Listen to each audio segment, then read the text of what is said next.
Hello दोस्तों, मेरा नाम है आशीष। आप देख रहे हैं एके जीनियस नॉलेज चैनल। तो आज के इस वीडियो पर यूपी पुलिस कांस्टेबल के जो कि री एग्जाम होने वाला है उसके 20 मोस्ट इंपॉर्टेंट क्वेश्चंस को लेकर के आए हैं। देखिए, सेट नंबर 2020 का है, तो इसमें जो कि हमारे पास 150 क्वेश्चन है। प्रति वीडियो आपको 20 क्वेश्चन बताए जा रहे हैं।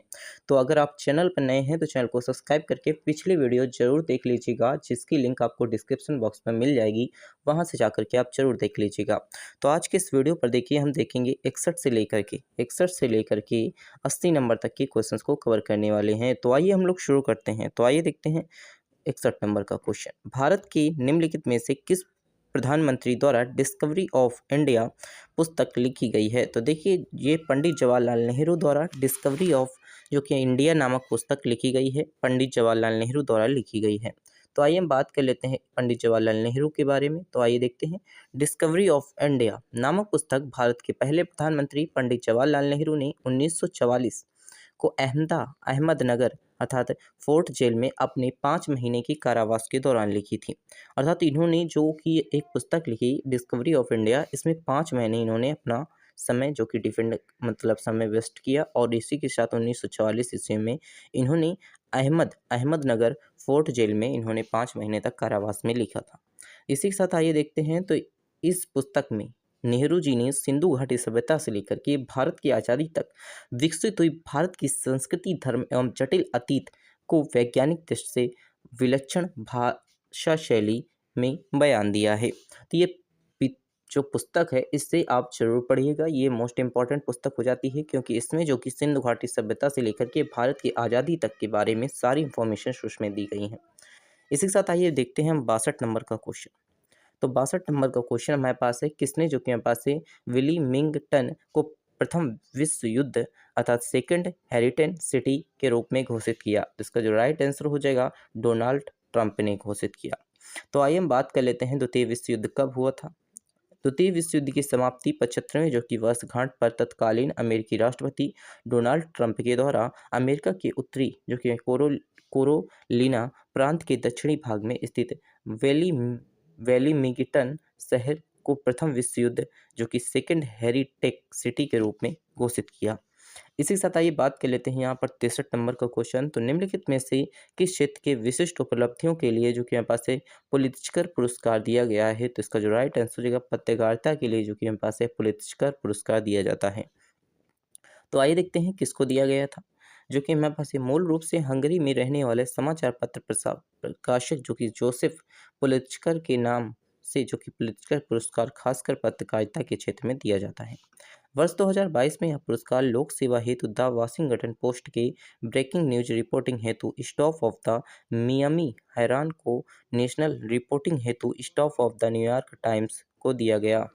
इसके अलावा जो कि हमारे पास पत्रकारिता से संबंधित अन्य क्षेत्रों हेतु जो कि हमारे पास पुलित्जर पुरस्कार दिया गया है। देखिए, पत्रकारिता से संबंधित जो होता है उसमें कौन सा पुरस्कार दिया जाता है? तो पुलित्जर पुरस्कार दिया जाता है। पहली बार जो यह पुरस्कार दिया गया था 1917 में दिया गया था, जो आज अमेरिका के द्वारा दिया जाने वाला एक प्रमुख पुरस्कार है। वर्ष 1937 को पहले भारतीय के तौर पर जो कि हमारे पास है गोविंद बिहारी लाल को यह पुरस्कार प्राप्त हुआ है। इसी के साथ आइए बात कर लेते हैं हम अगला क्वेश्चन। तो अगला क्वेश्चन हमारे पास है 64 नंबर का क्वेश्चन। तो आइए देखते हैं 64 नंबर का क्वेश्चन। निम्नलिखित में से कौन UPZA और हमारे पास LR अधिनियम का सबसे उपयुक्त पूर्ण रूप है? तो उत्तर प्रदेश जिला प्रशासन एवं भूमि सुधार अधिनियम 1950, उत्तर प्रदेश जिला प्रशासन एवं भूमि राजस्व अधिनियम 1950। इसी के साथ हमारे पास उत्तर प्रदेश जमींदारी जो कि उन्मूलन एवं भूमि सुधार अधिनियम 1950, उत्तर प्रदेश जमींदारी उन्मूलन एवं भूमि राजस्व अधिनियम 1950। इसका राइट आंसर हो जाएगा ऑप्शन सी, उत्तर प्रदेश जमींदारी उन्मूलन एवं भूमि सुधार अधिनियम 1950 के अंतर्गत जो किया हुआ था। तो यहाँ पर देखिए, हम यहाँ पर कुछ इंपॉर्टेंट चीज़ें दी गई हैं। तो प्रदेश में आर्थिक समानता लाने तथा भूमि सुधार के उद्देश्य से उत्तर प्रदेश जमींदारी उन्मूलन एवं भूमि सुधार अधिनियम 1950 को यह अधिनियम पारित किया गया था। इसी के साथ आइए बात कर लेते हैं यहाँ पर हम 65 नंबर का क्वेश्चन। तो उत्तर प्रदेश में जिला मजिस्ट्रेट नियुक्त करने वाला प्राधिकरण निम्नलिखित में से कौन सा है? तो इसका जो राइट आंसर हो जाएगा उत्तर प्रदेश सरकार। उत्तर प्रदेश सरकार जो होती है वो जिला मजिस्ट्रेट नियुक्त करने का प्राधिकरण रखती है। तो आइए हम बात कर लेते हैं यहाँ पर किस संविधान के अंतर्गत, किस संविधान के अनुच्छेद के अंतर्गत आया है। तो भारतीय संविधान के अनुच्छेद 320 के अनुसार संघ एवं राज्य लोक सेवा आयोग के यह कर्तव्य होता है कि वह क्रमशः संघ की सेवाओं एवं राज्य की सेवाओं के लिए नियुक्तियों के लिए परीक्षाओं का संचालन करे। जिला मजिस्ट्रेट की नियुक्ति संबंधी सरकार के द्वारा ही की जाती है। इसी साथ आइए बात कर लेते हैं यहाँ पर 66 नंबर का क्वेश्चन। तो आंतरिक सुरक्षा विभाग निम्नलिखित में से कौन सा मंत्रालय के अंतर्गत काम करता है? तो इसका राइट आंसर हो जाएगा गृह मंत्रालय के अंतर्गत काम करता है। तो आइए हम बात कर लेते हैं यहाँ पर किस प्रकार से काम करता है। तो आंतरिक सुरक्षा विभाग गृह मंत्रालय के अंतर्गत काम करता है। यह जो कि हमारे पास है प्रभाग या फिर विभाग विभिन्न गुटों अर्थात उग्रवादी संगठनों के राष्ट्र विरोधी एवं विध्यात्मक गतिविधियों एवं आंतरिक सुरक्षा तथा कानून की व्यवस्था, आतंकवाद संबंधी नीति एवं सामाजिक मुद्दों सुरक्षा, मजदूरियों जो कि ISI की गतिविधियों पर नजर रखने संबंधी मुद्दों पर कार्य करती है। इसी के साथ हम आइए बात कर लेते हैं अगला क्वेश्चन। तो अगला क्वेश्चन हमारे पास है 67 नंबर का क्वेश्चन। तो राष्ट्रीय मानवाधिकार आयोग के 15वें महासचिव निम्नलिखित में से कौन हैं? तो इसका जो राइट आंसर हो जाएगा जयदीप जो कि हमारे पास है गोविंद, जो कि राष्ट्रीय मानवाधिकार आयोग के 15वें महासचिव हैं। इसी के साथ आइए बात कर लेते हैं। तो जयदीप गोविंद को 14 जनवरी 2019 को राष्ट्रीय मानवाधिकार आयोग के 15वें महासचिव के रूप में कार्यभार संभाला है। ये 1984 बैच के मध्य प्रदेश कॉर्डर अर्थात MP कॉर्डर के IAS अधिकारी थे। वर्तमान में राष्ट्रीय मानवाधिकार आयोग के महासचिव अर्थात हमारे पास विंबधर प्रधान हैं। इसी के साथ हम आइए बात कर लेते हैं अगला क्वेश्चन। तो अगला क्वेश्चन हमारे पास है 68 नंबर का क्वेश्चन। निम्नलिखित विकल्पों में से एकमात्र देश कौन सा है जिसके साथ भारत का एक प्रचलित जो कि हमारे पास है प्रेफरेंशियल ट्रेड एग्रीमेंट हुआ है? तो इसका राइट आंसर हो जाएगा PTA एग्रीमेंट किसके साथ हुआ है? तो अफगानिस्तान के साथ हुआ है। ऑप्शन इसका राइट आंसर हो जाएगा। भारत और अफगानिस्तान ने मार्च 2003 में विमान व्यापार समझौता PTA पर हस्ताक्षर किया। इस समझौते के उद्देश्य दोनों देशों में मध्य व्यापार को बढ़ावा देने के साथ साथ साझा बाजार को विकसित करना था। इसी के साथ ये बात कर लेते हैं अगला क्वेश्चन। तो अगला क्वेश्चन हमारे पास है 69 नंबर का क्वेश्चन। निम्नलिखित में से कौन सा बाल गंगाधर तिलक द्वारा किया गया साहित्यिक कार्य है? तो इसका जो राइट आंसर हो जाएगा द जो कि यहाँ पास है ओरायन, जो कि बाल गंगाधर तिलक द्वारा किया गया साहित्यिक कार्य है।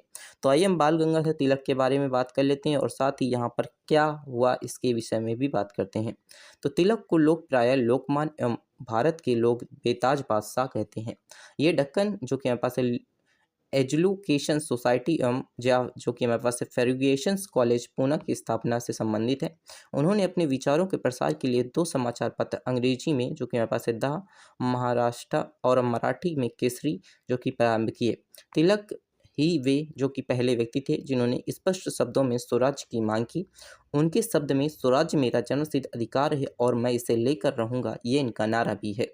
उन्होंने द ओरिओन जो कि गीता रहस्य, इसी सद्दा जो कि Antarctic home of the Vedas आदि पुस्तकें भी लिखी हैं। आइए हम बात कर लेते हैं अगला क्वेश्चन। तो अगला क्वेश्चन हमारे पास है 70 नंबर का क्वेश्चन। 70 नंबर का क्वेश्चन हमारे पास है हाइड्रोग्राफी के क्षेत्र में सहयोग के लिए निम्नलिखित में से किस देश ने भारत के साथ समझौते ज्ञापन पर हस्ताक्षर किया? तो इसका जो राइट आंसर हो जाएगा किसने किया? तो ऑप्शन सी मालदीव ने किया था, जो कि हमारे पास है हाइड्रोग्राफी के साथ भारत के साथ समझौते पर हस्ताक्षर मालदीव ने किया। 8 जून 2019 को भारत एवं मालदीव के मध्य हाइड्रोग्राफी के क्षेत्र में सहयोग के लिए समझौता ज्ञापन पर हस्ताक्षर किया गया। यह समझौता भारतीय नौसेना एवं मालदीव राष्ट्रीय सुरक्षा बल के बीच हुआ था। इसी के साथ आइए बात कर लेते हैं 70 के बाद 71 नंबर का क्वेश्चन। तो 71 नंबर का क्वेश्चन हमारे पास है जो कि हमारे पास है योग का वर्णन निम्नलिखित में से किस वेद में किया गया है? तो देखिए योग का वर्णन जो कि ऋग्वेद में किया गया है, तो ऑप्शन इसका राइट आंसर हो जाएगा सी।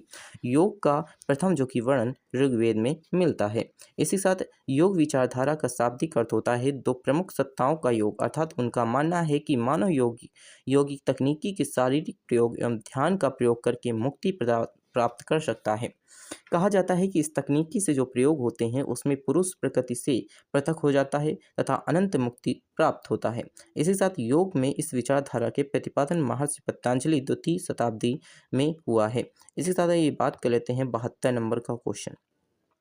तो 72 नंबर का क्वेश्चन मोस्ट इंपॉर्टेंट है। सूची 1 और सूची 2 दी गई हैं। इसमें ऐतिहासिक हस्तियों के नाम का मेल कहना है जिन्होंने इनका निर्माण कराया। लाल किला और इसी के साथ चार मीनार और लाल बाग। तो यहाँ पर हमारे पास है सूची 2 में सुल्तान हैदर अली, इसी के साथ राज बादशाह अर्थात शाहजहां, मोहम्मद जो कि यहाँ पर से कुली कुतुब शाह। तो इसका जो राइट आंसर है ऑप्शन ई है अर्थात पहले का जो कि हमारे पास है। देखिए लाल किला का जो कि निर्माण कराया राज जो कि शाहजहां। इसी के साथ चार मीनार जो कि हमारे पास है मोहम्मद अली कुतुब शाह। इसी के साथ हमारे पास है लाल बाग जो कि हमारे पास है सुल्तान हैदर अली के नाम से है। इसी के साथ आइए बात कर लेते हैं हम यहाँ पर लाल किला का निर्माण 5वें जो कि हमारे पास है मुगल बादशाह शाहजहां के द्वारा कराया गया। बाहरी दीवार के लाल जो कि हमारे पास है बलुआ पत्थर का निर्माण होने के कारण इसका नाम लाल किला रखा गया। इसके साथ आइए बात कर लेते हैं यहाँ पर चार मीनार के बारे में। तो चार मीनार का निर्माण मोहम्मद अली जो कि हमारे पास है कुली कुतुब शाह के द्वारा 1591 को कराया गया। यह जो कि हमारे पास है कुतुब शाही वंश के 5वें शासक थे। इससे जो कि अपनी राजधानी जो कि गोलकुंडा से हैदराबाद में रूपांतरित की थी। इसी के साथ लाल बाग के निर्माण की आधारशिला सुल्तान हैदर अली ने मैसूर अर्थात कर्नाटक में अर्थात 1760 ईस्वी में रखी थी। उन्होंने अपने पुत्र टीपू सुल्तान ने पूरा कराया अर्थात उनके पुत्र जो कि टीपू सुल्तान ने लाल बाग को पूरा कराया था। इसी के साथ आइए बात कर लेते हैं। तो हमारे पास है 73 नंबर का क्वेश्चन। चार्टर ने जो कि हमारे पास है चार्टर ने संयुक्त राष्ट्र के प्रमुख अंगों की स्थापना की। संयुक्त राष्ट्र में कितने मुख्य निकाय या समितियां हैं? तो इसका जो राइट आंसर जी का टोटल 6 हैं। आइए कौन कौन सी हैं इनके बारे में भी देख लेते हैं। तो आइए देखते हैं। चार्टर ने संयुक्त राष्ट्र के 6 प्रमुख अंगों की स्थापना वर्ष 1945 ईस्वी में संयुक्त राष्ट्र की स्थापना के समय की थी। इसके 6 अंग कुल इस प्रकार हैं: महासभा, सुरक्षा परिषद और आर्थिक एवं सामाजिक परिषद, न्याय परिषद, अंतर्राष्ट्रीय न्यायालय और इसी के साथ यूएन सचिवालय। यह जो कि 6 हमारे पास जो कि प्रमुख अंग हैं, ये 6 आप पढ़ सकते हैं और इसका स्क्रीनशॉट भी आप ले सकते हैं। इसी के साथ हम आइए बात कर लेते हैं यहाँ पर 74 नंबर का क्वेश्चन। 74 नंबर का क्वेश्चन मेरे पास है भारत और नेपाल के मध्य विवाद निम्नलिखित में से किस क्षेत्र की सीमा के लिए है? तो इसका जो राइट आंसर हो जाएगा काला पानी जो कि एक सीमा है जो कि भारत और नेपाल के मध्य विवाद का कारण बनी हुई है। तो कौन है काला पानी? तो आइए हम बात कर लेते हैं भारत और नेपाल के बीच कैसा मतभेद है, किस वजह से मतभेद है। तो भारत और नेपाल के मध्य काला पानी क्षेत्र भारत के उत्तराखंड राज्य के हिस्से में उस समय फिर विवाद में मुद्दा बना। जब भारत सरकार ने 2 जनवरी 1919 को जम्मू कश्मीर के पुनः गठन के बाद जारी किए गए भारत के नए राजनीतिक नक्शे में सीमाओं का सही से चित्रण दर्शाया था। नेपाल का कहना था कि उसके क्षेत्र में होने के बावजूद भी काला पानी, लिपू लेक एवं हमारे पास लिमिथिरियापुरा क्षेत्र को जो कि हमारे पास क्षेत्र को भारत ने नक्शे में अपना हिस्सा दिखाया है। इसके साथ आइए बात कर लेते हैं 75 नंबर का क्वेश्चन। तो 75 नंबर का क्वेश्चन हमारे पास है महिला एवं बाल विकास मंत्रालय के अनुसार निम्नलिखित में से कौन सा विकल्प महिला सशक्तिकरण कार्य क्षेत्रों अर्थात कार्यक्रमों का हिस्सा बनने वाली योजनाओं के संदर्भ में गलत है? तो इसका जो राइट आंसर हो जाएगा आयुष्मान भारत योजना जो कि हमारे पास है। अभी भी आयुष्मान भारत योजना चल रही है जिसमें महिला एवं बाल विकास मंत्रालय के अनुसार जो कि महिला सशक्तिकरण कार्यक्रमों का हिस्सा बनने वाली योजनाओं में सबसे संदर्भ में अलग है। तो आइए हम बात कर लेते हैं किस आधार पर जो कि आयुष्मान अलग है। तो आइए देखते हैं। यहाँ पर हमारे पास है महिला एवं बाल विकास मंत्रालय के द्वारा महिला सशक्तिकरण की दिशा में चलाई जाने वाली योजनाओं में बेटी बचाओ बेटी पढ़ाओ, महिला ई हार्ट और हमारे पास सौहार्द गृह आदि योजनाएं हैं। जबकि आयुष्मान भारत योजना स्वास्थ्य एवं परिवार कल्याण मंत्रालय की पहल है। इसी के साथ आइए बात कर लेते हैं संख्यात्मक अर्थात योग्यता अर्थात हम बात कर लेते हैं यहाँ पर मैथ के क्वेश्चंस। तो मैथ के क्वेश्चंस अब आ गए। तो यहाँ पर मैथ के क्वेश्चंस आपको टोटल यहाँ पर 25 के लगभग लमसम आते हैं आपके मैथ के क्वेश्चंस। तो ये भी मोस्ट इंपॉर्टेंट हो जाता है। यदि समान आयतन के 2 लंबवृत्तीय सिलेंडरों की त्रिज्या का अनुपात 3:1 है तो इसकी लंबाई का अनुपात क्या होगा? तो इसका जो राइट आंसर है 1:9 होगा। अब ये कैसे होगा? तो आइए देखते हैं। तो यहाँ पर हमारे पास है लंबवृत्तीय सिलेंडरों की त्रिज्याएं। तो लंबवृत्तीय सिलेंडर जो होते हैं इनका फार्मूला जो होता है हमारे पास, देखिए दोनों के आयतन बराबर है। अगर लंबवृत्तीय सिलेंडर की त्रिज्याएं हैं R1 R2 और इनकी ऊंचाइयां H1 H2 हैं तो इनकी जो हमारे पास R1 है वो 3 दिया हुआ है 3x और R2 दिया हुआ है हमारे पास x। तो यहाँ पर हमारे पास V1 और V2 दिए हुए हैं, तो V1 और V2 दिए हुए हैं अर्थात V1 बराबर है V2 के, अर्थात हम कह सकते हैं कि V1 बराबर है V2 की। और यहाँ पर लंबवृत्तीय सिलेंडर हैं, तो सिलेंडर्स जो होते हैं कैसे होते हैं, बेलनाकार। तो बेलनाकार सिलेंडर्स होते हैं तो बेलनाकार का फार्मूला लगेगा, बेलनाकार का पाई आर स्क्वायर एच होता है, पाई आर स्क्वायर एच होता है, तो दोनों के बराबर हैं, तो यहाँ पर आप बराबर कर दीजिए। इसी के साथ हमारे पास H1/H2 आ जाएगा, इसको जो कि यहाँ पर ऐसे कर लीजिए, और H1/H2 आ जाएगा R2 स्क्वायर R/R1 का स्क्वायर, तो यहाँ पर इतना आ जाएगा। इसी के साथ यहाँ पर R2 का, यहाँ पर R2 की जगह पर 3x रखेंगे, R1 की जगह पर ये रखेंगे और इसको तिरछा कर देंगे, तो यहाँ पर जो आएगा 1/9 आ जाएगा इसका आंसर, H1/H2 का आंसर, अर्थात हाइट की जो हमारे पास आंसर आ जाएगा 1/9 आ जाएगा। इसके साथ आइए बात कर लेते हैं 77 नंबर का क्वेश्चन। तो 77 नंबर का क्वेश्चन हमारे पास है कि किस मान के लिए समीकरण प्रणाली की x माइनस वाई बराबर 2 और हमारे पास 6x माइनस 2y बराबर 3 एक जो कि अद्वितीय समाधान है। तो इसका जो राइट आंसर हो जाएगा बी, अर्थात k नॉट इक्वल टू 3, ये इसका राइट आंसर हो जाएगा। तो आइए हम देखते हैं कि यह हल कैसे हुआ है। तो यहाँ पर पहला समीकरण और सेकंड समीकरण दिया हुआ है, और यहाँ पर देखिए समीकरण का जो होता है, यहाँ पर एक समीकरण होता है ax प्लस b1y बराबर c, ये होता है एक फार्मूला समीकरण का, जिसमें हम देखेंगे कि a निकाल लेंगे, a1 a2 निकाल लेंगे, b1 b2 निकाल लेंगे, c1 c2 निकाल लेंगे। और देखिए यहाँ पर जब अद्वितीय हल होते हैं तो अद्वितीय हल में जो होता है फार्मूला बनता है a1/a2 not equal to b1/b2, ये फार्मूला बनता है जब अद्वितीय हल होते हैं। तो इसमें जो कि हमारे पास रख दीजिए आप मान, यहाँ पर जितने मान हैं ये जो मान है यहाँ पर रख दीजिए, और रखने के बाद में जितना आंसर आएगा ये आपका आंसर हो जाएगा। इसी के साथ आइए बात कर लेते हैं हम अगला क्वेश्चन। तो अगला क्वेश्चन हमारे पास है 78 नंबर का क्वेश्चन। यदि एक संख्या की छठवां जो कि हमारे पास है छठवां भाग जो कि हमारे पास है 1/3 के 28वें के बराबर है, तो वह संख्या क्या है। तो देखिए एक संख्या है जिसका छठवां बटा 7 की 1/3 अर्थात x एक संख्या है जिसका छठवां बटे 60 का 1/3 1/3 बराबर है 28 के, तो वह संख्या क्या है। तो यहाँ पर एक हमारे पास फार्मूला बन गया, और इसके x का जो हमारे पास है x का मान निकाल लीजिए। x का मान जैसे निकालेंगे तो 28 × 7/2 कर देंगे, और 98 हमारे पास आंसर आ जाएगा, क्योंकि 3 से यहाँ पर 6 कट जाएगा, 3 2 आ जाएगा, और यहाँ पर हमारे पास 7 नीचे 10 7 21 7 को 28, तो यहाँ पर 4 आ जाएगा। देखिए यहाँ पर 4 आ जाएगा, ये सारा हो जाएगा। यहाँ पर जो हल है लगभग यहाँ पर 98 इसका राइट आंसर हो जाएगा। इसी साथ हमारे पास है 79 नंबर का क्वेश्चन। यदि दो परिमेय संख्याएं HCF महत्तम समापवर्तक और LCM लघुत्तम समापवर्तक समान है तो वे निश्चित रूप से क्या हो सकती हैं। तो इसका जो राइट आंसर हो जाएगा समान संख्याएं हो सकती हैं।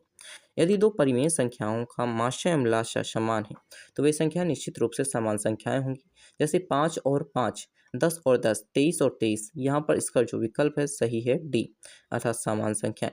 अंग्रेजी में देखें तो यहाँ पर नोट मोस्ट इंपॉर्टेंट हो जाता है। इस प्रश्न के विकल्प में विसंगति होने के कारण प्रश्न को अंग्रेजी माध्यम से हल किया जाना आवश्यक है। तो यहाँ पर देखिए नोट्स दिया हुआ है कि इसे अंग्रेजी में अगर देखें तो अंग्रेजी में से हल करें तो बहुत ही सरल लगेगा, क्योंकि अंग्रेजी माध्यम से समान संख्या अर्थात इक्वल नंबर दिया है। इसी के साथ आइए बात कर लेते हैं 80 नंबर का क्वेश्चन, जो कि इस वीडियो का लास्ट क्वेश्चन है। इसके पहले अगर आप चैनल पर नए हैं तो चैनल को सब्सक्राइब जरूर कर दीजिएगा। दिए गए व्यंजक का मान कितना है, तो दिए गए व्यंजक का जो मान है वो कितना है, तो यहाँ पर 2√3 + 5√3 माइनस जो कि हमारे पास है 12 दिया हुआ है। तो 12 को भी हम √3 में चेंज कर लेते हैं, तो 2√3 जो होगा वो ये 12 हो जाता है, क्योंकि 2 दूनी 4 और 4 × 3, 4 दूनी 8 4 3 12, तो यहाँ पर ये आ जाता है। अब देखिए यहाँ पर दो चीज़ों को जोड़ने के लिए दिया गया है, तो 7√3 माइनस 2√3, तो यहाँ पर आ जाएगा 5√3। ये बहुत ही सरल क्वेश्चन है, तो इसका जवाब आप कमेंट बॉक्स में भी दे सकते थे। अगर आपको ये वीडियो अच्छी लगी तो वीडियो को लाइक जरूर कर दीजिएगा, और आपको जो कि हमारे पास एक PDF आपकी खाली हो गई है तो इसको हम टेलीग्राम में डाल देते हैं, जिससे जो कि लिंक आपको डिस्क्रिप्शन बॉक्स में मिल जाएगा, वहाँ से जाकर के आप टेलीग्राम ग्रुप ज्वाइन कर लीजिए। और इसी के साथ आगे की वीडियो आपके साथ में शेयर करता रहूँगा, और साथ ही आपका एग्ज़ाम जब अच्छा जाए तो कमेंट बॉक्स में ज़रूर रिप्लाई कीजिएगा कि मेरा एग्ज़ाम अच्छा गया है। Thanks for watching this video.